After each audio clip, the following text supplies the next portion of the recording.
سفیر افغانستان در روسیه علاقه زیادی هم به ادبیات این کشور داره. لطیف بهان در کنار مسئولیت‌های دیپلماتیک شاهکارهای ادبیات روس رو به زبان پشتو ترجمه میکنه.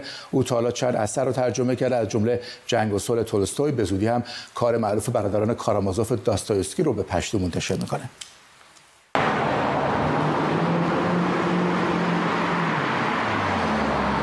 آغاز یک روز کاری دیگر برای سفیر افغانستان در مسکو. نمایندگی از کشوری پرتلاطم چون افغانستان مسئولیت آسانی نیست، اما لطیف بهان در کنار این مسئولیت کار مهم دیگری را هم پیش میبرد: ترجمه شاهکارهای ادبیات روسی به زبان مادریش پشتو. در تاریخ معاصر ما هم دیپلمات‌های زیادی داریم که جهانی که هم شاعر بودن، هم نویسنده بودن و هم دیپلمات بودن.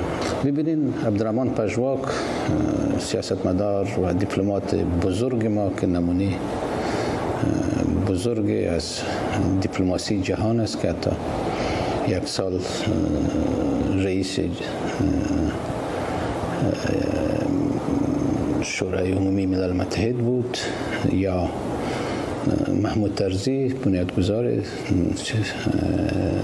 وزارت خارجه افغانستان در وقت کار خود نه تنها کار دیپلماسی کردن بلکه ترجمه کردن، شعر نوشتن و تا آخر زندگی به این کار دوام دادن.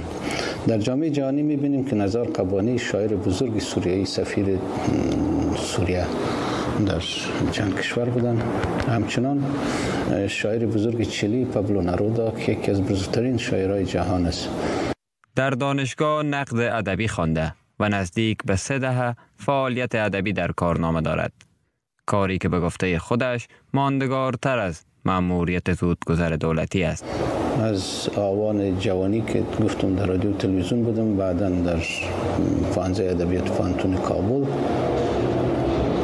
هیچ وقت با مؤسسات علمی، با پانتون ها، با دانشگاه ها جدا نشدیم و دیگه علاقه به ادبیات، فرهنگ و هنر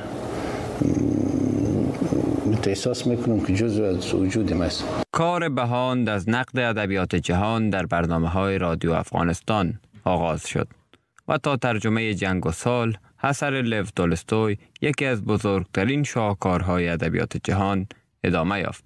این ساختمان جایی است که لو تولستوی، یکی از درخشانترین چهره‌های ادبیات روسیه و جهان، 19 سال از زندگی خود را در او گذرانده.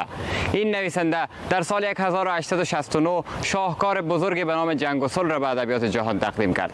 کتابی که برای اولین بار در سال 1334 توسط کاظم انصاری به زبان فارسی ترجمه شد و از سوی انتشارات امیرکبیر در ایران به چاپ رسید. با گذشت نزدیک به 6 دهه، لطیف بهان توانست با تلاش 10 ساله خود این کتاب را به زبان پشتو ترجمه بکنه و در سال 1391 خورشیدی در کابل به این زبان به چاپ برسانه. زمان در گذر است، اما چیزهایی که شاید همیشه باقی بماند، یکی غنا و درخشش مثال زدنی ادبیات روسیه است و دیگری عشق و علاقه کسانی مثل لطیف بهان که برای میلیون ها مشتاق دیگر امکان خواندن این کتاب ها به زبان مادری را فراهم می کنند. مصدق پارسا، ایران انترنشنال، مسکو. گزارشی بود درباره لطیف بهان، سفیر افغانستان در روسیه که در ادبیات روس هم دست بسزایی داره برای ترجمه و بعضی از شاهکارهای ادبیات روس رو به زبان پشتو